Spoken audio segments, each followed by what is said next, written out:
Hello, everyone. I'm Dapper Dan Gavoston, and I own every issue of Amazing Spider Man, including the annuals, which definitely count. Ooh, those are strong words, Dapper Dan. Well, I'm Mischievous Marchinacchio, and I own every issue of Amazing Spider-Man. But the annuals, in my opinion, and really in factual matters, of course, they don't count. You know, Mark, I was thinking about this. I always give you the last word on these intros, and I wonder if that's ultimately to my point's discredit. Well, Dan, you penned the script, so maybe you need to turn things around next time around. So listen in, folks, for the next episode of the Amazing Spider Talk. I may just, you never know. Although I feel like sometimes I'm bolstering your point in my scripts, which is like, whose side am I really on? Truly, truly, sir, truly. Yeah, well, hey, everybody, welcome to the Amazing Spider Talk, the show where two fans and collectors uncover the strange, fun, and fascinating history of the Spider Man comic universe, annuals included. Thanks for joining us for this review episode of the all new Amazing Spider Talk. Today on the show, Dan and I are going to be discussing Amazing Spider-Man Volume 5, number 46, Legacy number 847, which was written by Nick Spencer, with pencils by Marcelo Ferreira, inks by Roberto Paggi, colors by David Curiel, letters by VC Joe Caramanga, and a cover by Casanovas. Mark Bagley, we hardly knew ye. This issue was first released on August 12th, 2020.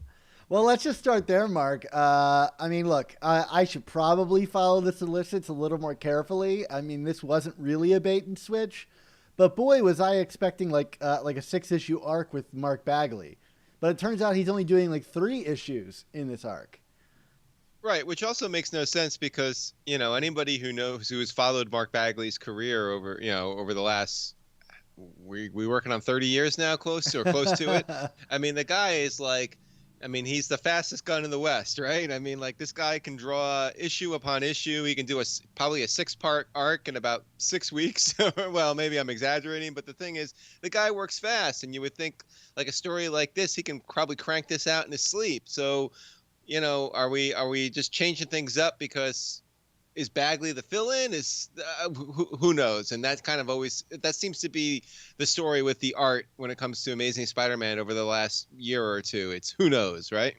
Yeah, absolutely. I mean, I have heard rumors that like Nick Spencer is part of kind of the team of choosing the artists, and maybe he's taking a more kind of hands-on approach and issue by issue requesting to work with certain people. To me, I don't know. I mean, this gets back to the idea of like, is consistency a virtue in comics? I mean, some artists are better at handling different tones. I think that like Sin's Rising Prelude. I'm glad they gave it to a guy who could handle horror. Like I don't feel like Otley could really do horror in like quite like that. Not that kind of horror, more like Yeah. monster horror, probably. Like give him Gog to draw, and it's beautiful for sure. So Yeah, so I don't know, Mark. I mean, where do you stand on that kind of idea of like consistency with artists? I mean, is it a problem that we're getting different people all the time, or is it more just kind of like point to like what's going on in editorial that they can't lock a guy down for one story? I mean, look, I certainly grew up in an era. I mean, I started reading Amazing Spider-Man during the Todd McFarlane era, and even though David Michelinie was the writer of Amazing Spider-Man, I remember it for Todd McFarlane and his artwork. And granted, that was kind of that's what makes McFarlane a once in a generation talent. But the point I'm trying to make is like, yeah, I mean, like, this is a book that for years and years was known as an artist book, like whether it was McFarlane or Larson or Bagley or JRJR or, even during the Brand New Day and Superior era. I mean, like, those full arcs had great artists kind of working throughout, and they kind of switched off with the writers. And so this kind of hodgepodge, I don't totally feel it, Dan. And like, it to kind of dovetail it into the story itself. I mean, you're talking about consistency, and like this book right now, like, it is like from issue to issue, I feel like this is a totally different book, and that's not a compliment. It's just like we're changing tones, we're changing perspectives. One issue it's kind of a horror comic. The next issue it's this like artsy, trying to tell a narrative through backwards and forwards and playing with time and perspective. Like Dan, like this book is all over the map. I can't put my finger on what the through line of this whole thing is, and like whether it's the art, whether it's the storytelling. To me it's a mess right now. I don't know. Like I'm just really frustrated with Amazing Spider-Man, especially this issue right now. Yeah, well, good thing we're here to talk about this issue. Sorry, I threw it out there. I'm laying the gauntlet down right away. Yeah, no, I mean, look, I think anybody that opens this up and suddenly goes like, wait, we're not getting a follow up on that Overdrive big twist ending, and it's very clearly not being told from Peter's perspective. I mean, we kind of get that a little bit with like one of the kind of the narrative framing structures is like following Peter, which ultimately is revealed him in a hospital talking to Nora, I believe, but Yeah.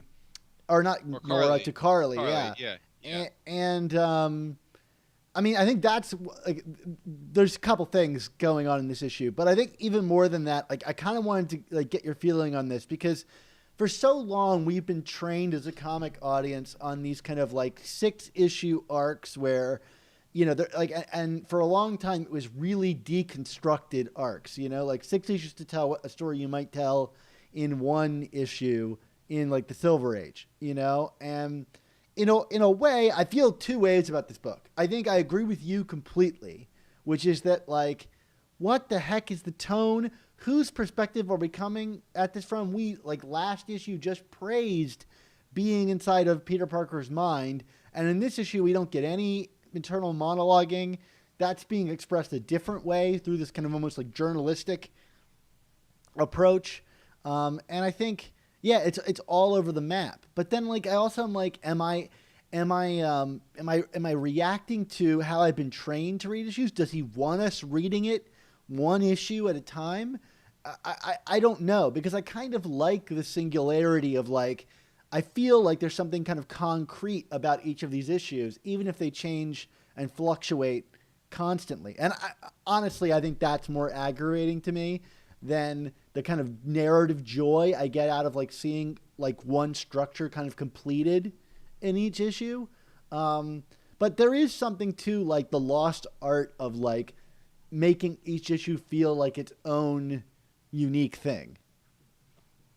Yeah, I mean, I see what you're saying. I mean, like, to totally jump to another media. I mean, like, I think of it in terms of like a music LP, and like obviously, like an artist, I feel like from album to album can kind of change styles and tones and show off different inspirations and expressions and whatnot, and you can kind of get into that. But like I think of an arc frankly as a singular album, and it's like like if I'm listening to an album, I don't want to hear jazz in one song and heavy metal in the next. And I feel like that's what Spencer has been doing. I mean, I guess I shouldn't say that's what he's been doing this whole time, but I feel like if you go back in time to his last big arc on this book, which was Hunted, I think it suffered from the same problem. There's just like there's no thematic through line to how he wants to tell his story. He's just like throwing a bunch of different stuff at the wall every issue, and like trying out new tricks and attempts and approaches and styles and perspectives, and like it doesn't even have to be in a compendium. Like it doesn't work. I feel like I'm getting taken on this herky jerky ride right now from one issue to the next and trying to figure out what is going on in this arc. Like this is supposed to be this very pivotal arc that's going to unveil a lot about what we've been building for what 40, what is this, 46 issues now. And it's like, instead we're like, I feel like it's like the Nick Spencer variety hour, and I'm just not feeling it, Dan. Yeah, I always appreciate your music analogies. I think, Yeah. I've praised you in the past for saying Dan Slott's run was like jazz, Yes. and I think you're expanding on your metaphors here into the Nick Spencer era, and I like that. At least Dan Slott was consistently jazzed, though, Dan. Yeah, I mean that's the thing is like it's hard to pin this run down because we'll love an issue, and then it goes to a different type of music. I think you're really on the money there. To me, it seems like almost more like a kind of like a modern TV show like Lost or like Watchmen, where episode to episode the genre changes or the perspective changes. But what those shows are ensembles, right? So like you can do that and you can shift your perspective. But for a book, and look, you could very well make an argument that Spider-Man is an ensemble book, but I think everybody knows that at its core, it's not, right? It's a book about Peter. Because if it was an ensemble book, then boy, they've been failing at fleshing out the supporting cast for a long time. Like Mary Jane is very much a character seen solely through Peter's perspective. Although Nick Spencer's done some good work here and there in that regard. But yeah, I think you're right. The kind of style is a little all over the place, and even though you can start pinning down like a Spencerism, which for me, this framing technique thing is a Spencerism. Like every book is framed in some way or the other enough that we praise the last one for not being framed in any way. Although I guess it was because it was framed by Carly's story. So, but here it's not just one framing, it's two framings. We've gone 2 layers deep into Inception, and we've got this conflicting news report that Nora is doing and Spider-Man talking, and it's neat, right? It's a neat trick. Like reading this issue, I enjoyed it on its own. Like I think it's a really neat structurally.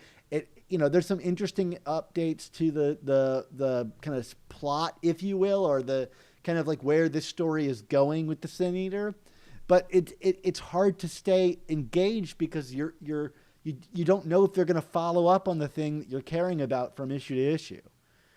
Yeah, I think that's what it boils down to for me, Dan. It's like I think that ultimately Spencer, through his own creativity, is doing himself a disservice because I feel like you say, that level of disengagement it's so funny that I get what disengages me from these comics is essentially Peter / Spider-Man's disengagement, because that's like it's like that's kind of the theme, if you will, of this issue is like Spider-Man just feels so removed from it. I mean, he's in it, but like that last issue, as we talked about, you're in his head a lot. You're following everything from his lens.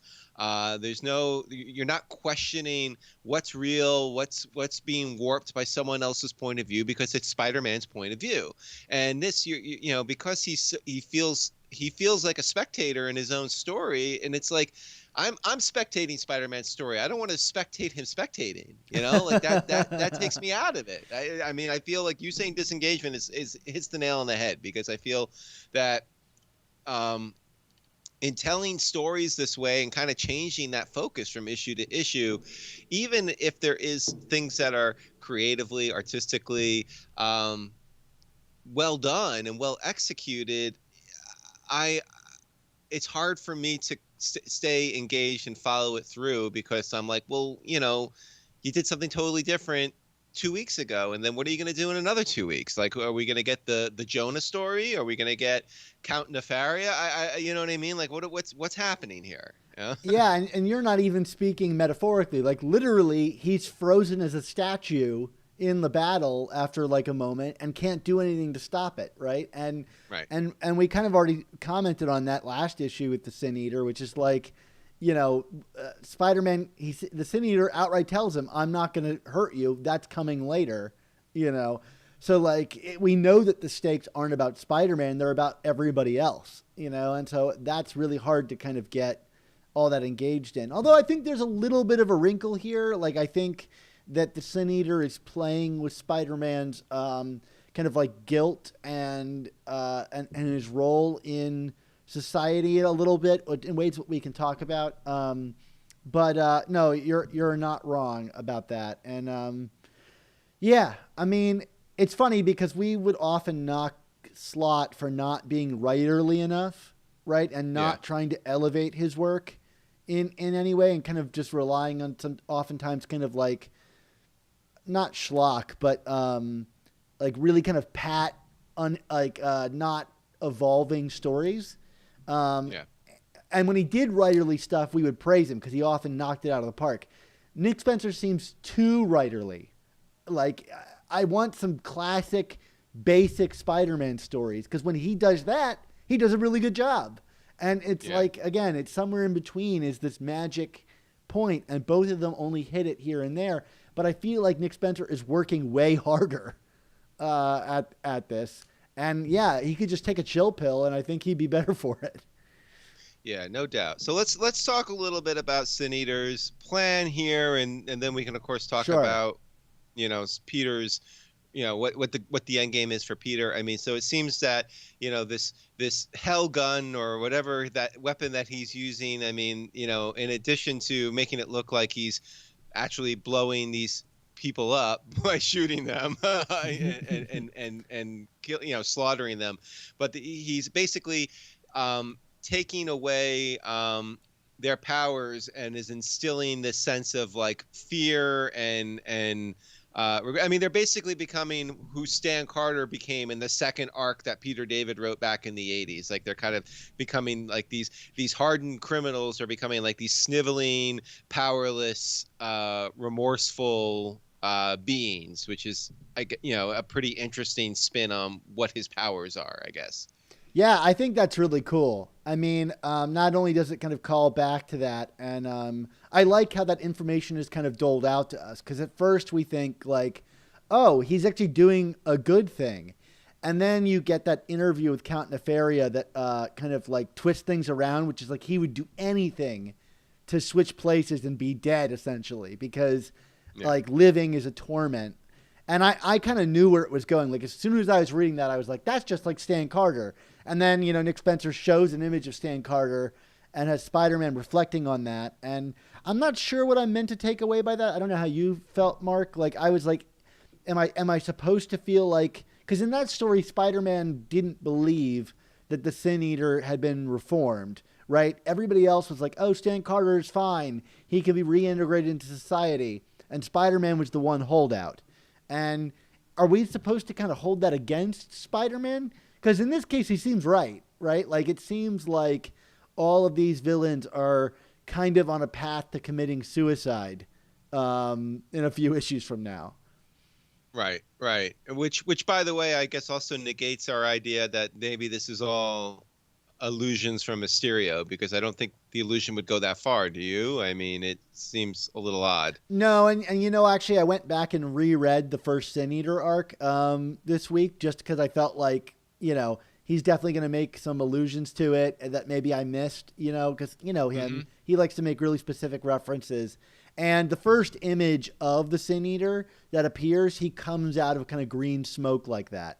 So it's not totally unheard of for the characters. So scratch my crazy Mysterio theory, although I'll be the first person to go like, see, I told you, if it ends up being that. But yeah. Right. I mean, there's still kind of like, in the Chekhovian gun of Mysterio and Carly Cooper and all that. So, sure. I mean, let's hold out a little bit before completely saying you're wrong, Dan. On that note, though, one of our listeners wrote in to us about this, and from Patreon, Robbie, I believe, and he's like, I can't believe you guys missed this reference in the last issue. And he's totally right. When I reread the Sin Eater arc, the way that I don't know if you remember, Mark, how that issue, the first issue, that story opens, but it's from Jean DeWolf's perspective, and you get her mm-hmm. whole backstory and like about like, her whole life and her father and what made her want to become a cop. And then it like smash cuts as you turn the page to her being dead. So you're like hearing narration mm-hmm. from like her already being dead. It's really interesting.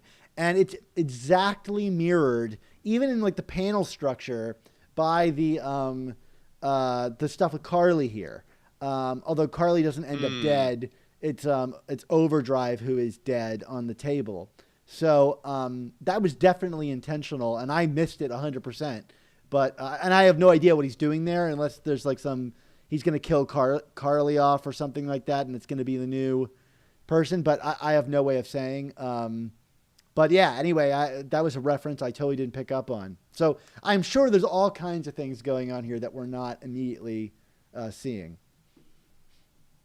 Yeah, no doubt. But anyway, you had asked another question about my impression. What was it? My impression on Stan's powers right Or now, how we're supposed to like what? interpret like what Spider-Man is taking away from this, because like it seems like he has this kind of emotional release at the end of the book, but I couldn't put my finger on like, are we supposed to feel like Spider-Man was right in that instance?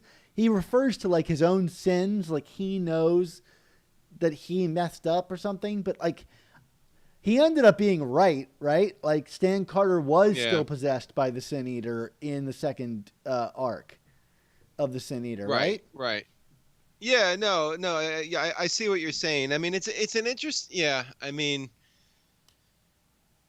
that whole story is kind of an odd. I mean, I think part of the reason why it's considered so classic is because it really perverts Spider-Man's morality a lot in terms of what does right actually mean, and I would say if anything, we kind of saw Spencer go down this road again in that Craven arc. I feel like he likes to play with Peter's code and morality, but not so much like the way Dan Slott did, which was no one dies, but like more like, if what is my obligation to protect bad people? Um and so like obviously with the Sin Eater doing what he's doing here, it's like, the conundrum of course is, what is Spider-Man's obligation here to stop him? I mean, it seems like people are celebrating it, but he knows it's wrong. But is it wrong because it's the Sin Eater, or is it wrong because he's taking away these people's, ability to, have whatchamacallit over themselves, authority, agency. Thank you, over themselves. I don't know, Dan. I mean, it's a, I guess I'm saying we've kind of seen this trick before from Spencer in terms of like spinning perverting the morality a bit. So I'm not sure exactly what the grand idea is supposed to be here outside of, are we just kind of pushing Peter to that edge again in terms of defending bad people? Yeah, I'll admit I'm not really that excited to have another Kill Code story. Like that his second, like I guess you would call this like a major arc. At least it's being advertised that way. It got a prelude story, so if that's a Right. and it seems to be a qualifier for Spider-Man events now. Um, you know, I would hope that this doesn't boil down to another will he won't he kill, as part of his kill code, especially on the back of Dan Slott for another writer to make that like the core theme he wants to play with in Spidey comics. I just think it really is a limited well for this character to Right. surface that again. But if you are doing the Sin Eater, I guess it makes some sense, that being that one of the core beats of the original story is that like he tried to kill the Sin Eater and Daredevil stopped him, but like it seems like the shoe is on the other foot this time because society kind of wants the Sin Eater to stay alive and do what he's doing. So will Spider-Man have to stop because will only Spider-Man see the end picture of this, that these villains are actually being treated perhaps even worse than death? They're having to live with their sins. I don't know. Yeah. That's the thing. I can't put my finger on exactly what it's trying to say at this point. Yeah, I mean, I guess it's another spin on the idea of Spider-Man as the judge, jury, and executioner here, except this time it's not, like you said, it's not so much in stopping the Sin Eater. It's or I shouldn't say it's not in stopping the Sin Eater, but it's like in protecting, if society has deemed it okay, who is Spider-Man to say otherwise? Yeah. I don't know. It's like you said, it's we've seen this before. We've seen this before from Spencer. We've seen this before from Slott.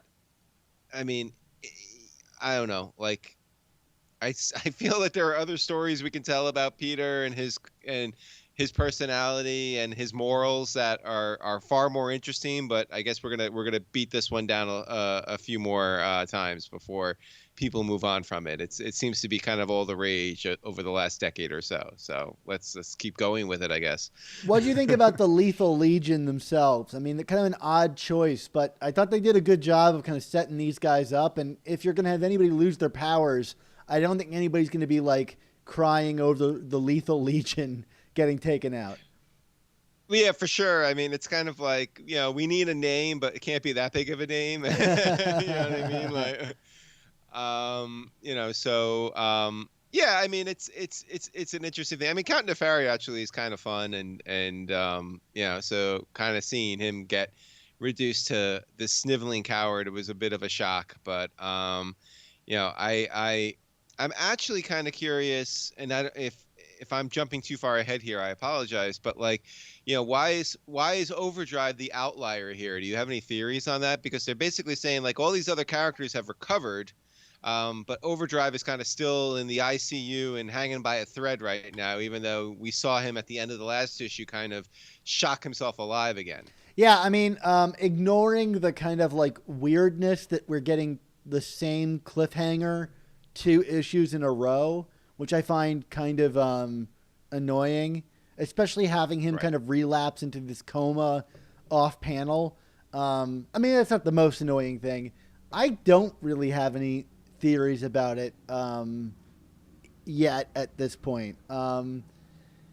I mean, I would just say, because they do kind of do the legwork to establish that even though Overdrive was like in the wrong place in the wrong time, he wasn't certainly malicious in terms of the crimes that were perpetrated. Like he knew they were wrong, and maybe because the Sin Eater attacked him as someone who made a heinous sin and used this gun on him, but like because he's not a true sinner, that's why it's like he's having this adverse reaction to it instead of the others who are like clear-cut sinners. You know what I mean? Does that make sense? Yeah, I think that would probably be the closest guess that I would have to it too. Is there some kind of moral gray there? He like apologized, although he ran away, so he didn't really want to truly face up to his actions. But yeah, I don't know.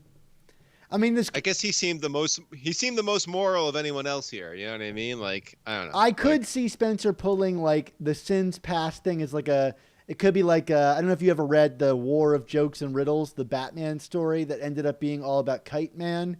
I could see Spencer pulling like this story is an Overdrive redemption arc. I mean, I hope it's not that, although that could be good if you pull it off well. But yeah, there's something there. I don't know what it is. I'm mostly kind of just confused because I'm like, of how it was handled. It's just kind of strange. I'm like, oh, I was waiting to see what he would be like back, but now he's back in a coma. Okay. Moving on. Overdrive, back in the coma. Right. So there you go. I'm waiting for him to trick out that hospital bed and drive it out of there, Yeah. But anyway. So yeah. Okay, we're talking about other kind of weird things in this issue. Can we talk about Norman Osborn showing up at Ravencroft? Yeah. Now, I'm going to assume, Mark, that you're not reading Ravencroft. I am not. So that's what is that, like a mini series right now, or what's going on with that? Yeah, so. Out of the pages of Absolute Carnage, there was like a couple of one-shot Ravencroft issues, but they all kind of connected together and follow different characters as like Reed Richards and like Misty Knight and John Jameson explored the ruins of Ravencroft, which were kind of destroyed during Absolute Carnage. So Ravencroft has been like rebuilt as this like high-tech facility, and kind of like with like the most hand-wavy thing ever. Norman Osborn is put in charge because he got a clean bill of health off panel, and Fisk wanted him in charge. Now, okay, I got some real questions about this because Ravencroft is in Westchester County, which isn't in New York City. Or doesn't? Yeah, so Kingpin has no jurisdiction whatsoever. Right. I mean, he's the mayor, not the governor. So I don't really know how that works. I guess the mayor now has pull in Westchester County. Does that mean that Fisk gets to control the X-Men now? I mean, like, Yeah. what, Yeah. what are the the extents of this? Look, I hate to bash on editorial. I mean, I don't because I do it all the time, but I feel like it's cheap. It's cheap, but like, if there was ever a moment that called for a like, go check out this series or whatever, it's this, because what kind of whiplash are you getting off the having just read Absolute Carnage, where he's a patient at Ravencroft, and now here they're like hand waving it away. And he's basically like a babbling vegetable too, isn't he? I mean, like he's still more or less like got Cletus Cassidy's brain inside of him, and he's basically an idiot at this point, isn't he? I mean, like, so where he seems to be. So does he know Spider-Man's identity again? Like, what's going on? I honestly don't know. So I don't think so, but yeah.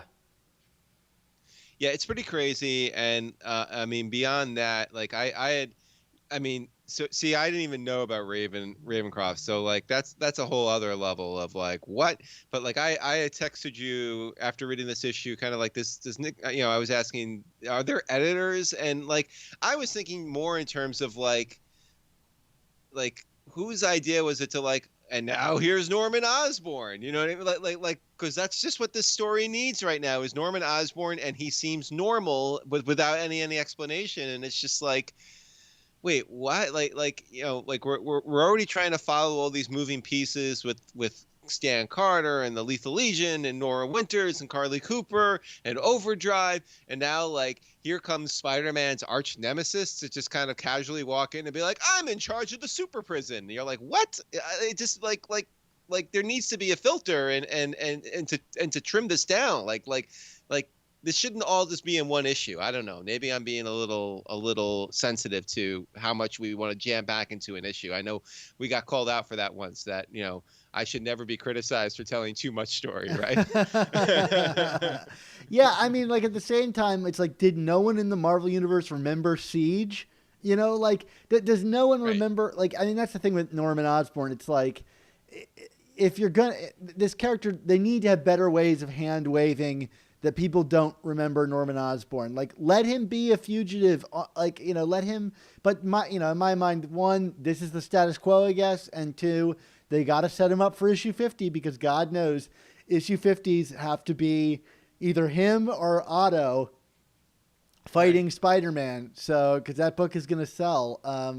And we know that issue 50 is a Green Goblin story. So we're headed back down that path. I felt like issue 800 was like enough Green Goblin, Red Goblin for me for a long time. But yeah, I thought we were done with Osborn and the Goblin for, I mean, outside of his cameo in Absolute Carnage, I thought we were done with him for many years to come. But alas, people demanded it, I guess. I don't know who those people are, but they're demanding it, Dan, and thus we must endure it. So while we're on the topic of Ravencroft, we finally realize what the hell that like door was that we got teased at the end of that one issue, and here it is. It's this like vault like thing with a hole in the window, and they suggest that there's some kind of like recent arrival that reporters shouldn't know about.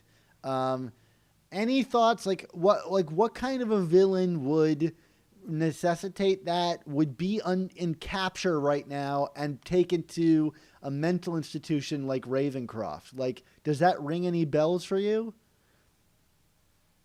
I mean, is it Carnage again? I mean, who could it be? I don't know. I mean, like, I'm just trying to think of, because like, where's Otto right now? Well, I guess Otto's back in his own body, right? That was how that series ended. Right. I'm trying to remember. It seems like 6 years ago now. Yeah, your guess is as good as mine, Dan. I mean, do you have a guess? The only guess I was going to say Otto, because if only because who else would require that kind of a strong door, detail. And detail. Like, who else could you hype up like that? Like, I don't think it's the Juggernaut. Like what other, like, maybe the Rhino Like, but Right. that would be weird because like that's a little more complicated than just to handle in that kind of one note way. He's kind of like in that anti-hero mode right now, and there's no kind of like mental illness associated with the Rhino as far as I know. So my secondary thought after Otto was, what if this is where Norman takes himself when he reverts to Goblin mode, and maybe we're back into an era where he has a clean bill of health when he's Norman, but he knows to lock himself away as the Green Goblin, and like that's where he's going to be, when he's kind of insane. Like because like what other major? I mean, like that's the most major villain associated with mental health that I can think of in the Spider-Man world. So, but that would be weird to describe it as an acquisition when Norman Osborn is standing right next to you. So it's probably a stupid guess. But anyway, that was where my mind went. No, that's certainly a good chance here. Do we want to talk a little bit more about Nora too, and kind of her ultimate end or untimely end, if you will? Sure. I mean, a couple things about her first. I liked her kind of interact. Like, I felt like it was weird to include in this book, but ultimately, I liked her interaction with Norman, like kind of referencing back to their shared history from that Norman Osborn miniseries from ages ago. Yeah. Which was a fun book, and and something I remember fondly, and and why I like Nora as a character. But yeah, at the end here, she goes back to her car, and she's about to reveal something to Jonah to publish in their new thing, and she says, "You're really gonna like the ending," which my takeaway was that she knew something that we didn't know by the way she was saying that, right? Like, because I didn't feel like there was like a major like ending that she discovered that would be salacious out of going to this hospital. I think maybe she knew something. Like, that was my read. And then, of course, like the Sin Eater is in the back of her car, like any good slasher villain. And we get a blam from outside the car. So, Mark, are we going to typical superhero rules, which is no one's dead till you see a body? Yeah, there is no body, there is no corpse. Especially on a cliffhanger. Yeah, especially with because we saw this with Betty Brant in the original Sin Eater arc, right? I mean, like, it looked like she was dead meat, and then it was like, nope, I just shot the chair. Yeah, I figure this is an intentional reference to that, and I also think that Nora Winters is like, when she says the you're not gonna like the end. To me, that might have been kind of a cheeky way of like saying that she's kind of in on something, and to my mind, she kind of knew. At least I could see them resolving this way, that she knew that someone was tailing her and she was prepared, and the blam could be her own gun in self-defense. You know what I mean? Like, we don't see who actually shoots. Maybe she shot the Sin Eater.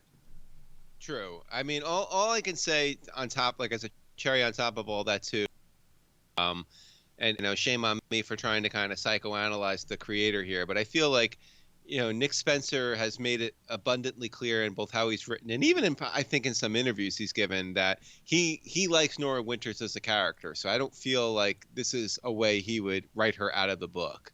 You know what I mean? Like, I feel like he wants Nora to be part of the story. He likes using her. I think that's because am I off in that? I feel like he's made it pretty clear, even in just how he writes, that he likes her as a character. Yeah, I agree. I think there's something like more clever going on here, which is always the case on these kind of cliffhanger endings, where someone gets killed, so to speak. So I'm kind of interested to see how that table gets turned. Although in that preceding, the second to last image, she looks very shocked that the Sin Eater is in the car with her. So I'm probably way off. Maybe there's someone in the trunk that shot the Sin Eater. It's Norman Osborn's third personality, Dan. Yeah. Although, apply the rules of the Sin Eater shotgun to Nora Winters. What does it look like for her to be absolved of her sins? Right? Like, right. What can we lay at Nora Winters' feet? That she was kind of like a bad journalist and was in bed with one of the goblins at some point. Right. I don't know what that would mean for her to be subjected to the treatment of these supervillains who have deaths at their hands. Right. But I guess we'll see. All right. Well, do you wanna give this thing a grade, Dan, or is there anything else you wanna talk on? No, I think that's kind of it for me. You know, I saw a lot of people in our Slack kind of like ragging on this issue and saying like, you know, way to kill momentum dead. I think there's some bad choices in this issue in regards to like how you set your framing device in perspective and carry it forward. But there are enough interesting wrinkles here that carry the story forward that I want to know more. So I think for me this is like a B minus. I mean, I was thinking between that, but I'm just gonna go a notch lower and say C plus. Which is not a terrible grade. I'm just like, because it's not a terrible book, but like, yeah, I feel like we both gave the last book a B plus. Yeah. So and for me, this is a full letter grade below it. I just feel like, yeah, I mean, not that momentum is killed, but it certainly shifts momentum. And like, I don't know. To me, the book sings when the book is told through the ways it was told in issue 45. To me, this is more experimental. It's the bathroom number if I'm at the concert. Let's get back to the hits, Nick. Okay, let's. There I go. More music analogies. Well, that's the thing. Like, if this issue, I was prepared to give it an A if it continued the last issue, right? Because like I feel like I could have easily given that last issue an A minus, like without even a think about it. But I was hesitant, and this makes me feel like my hesitancy was justified, and that's not a good feeling to feel in the second issue of an arc here. And yeah, I don't know. I just stop working so hard, Nick. Yeah, I mean, Nick, you do good work, but like, yeah, let's just like keep it simple. Well, Mark, why don't you take us home? Absolutely. Well, it is, of course, that time, which is time for all the good things like our show to come to an end. So we want to say thank you to you, the listeners and viewers, for tuning in to this episode of The Amazing Spider Talk. As always, this episode was edited by Rick Koch with production support from Andy Myers. Our artwork comes handcrafted by artists Ron Friend, Sal Buscema, and Ray Sumser. Our theme songs were produced by Rylan Bojack, Tony Thaxton, and Spider Madge. And this episode, like all of our review episodes, was originally released on Patreon as a live stream hangout with us back when the comic was first released.